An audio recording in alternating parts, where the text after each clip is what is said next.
လေ့ကျင့်ခန်းနံပါတ်2 glute bridge exercise ဒီလေ့ကျင့်ခန်းကတင်ပါတစ်ခုလုံးကိုထိတဲ့ exercise ဖြစ်ပါတယ်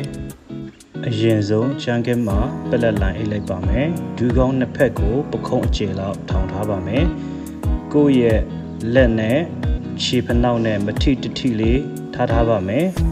ပြီးသွားလို့ရှိရင်ရှီပြားနှစ်ဖက်ကိုဘေးကို45ဒီဂရီလောက်ကာထားပါမယ်ပြီးသွားပြီဆိုရင်တင်ပါကိုဖြည်းဖြည်းချင်းအပေါ်ကိုညှစ်တင်ပါမယ်အပေါ်မှာညှစ်တဲ့အခါအနည်းဆုံး1 2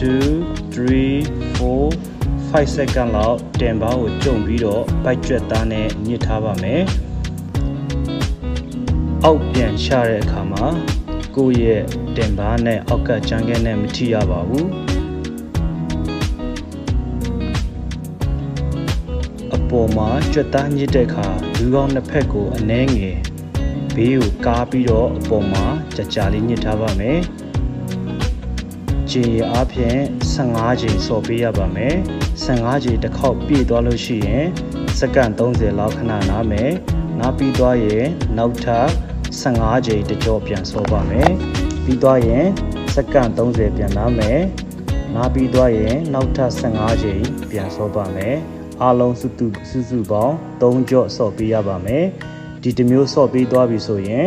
10မိနစ်သို့မဟုတ်2မိနစ်လောက်နားပါနားပြီးသွားလို့ရှိရင်နောက်ထပ်အသစ်တစ်မျိုးကိုထပ်ဆော့ရပါမယ်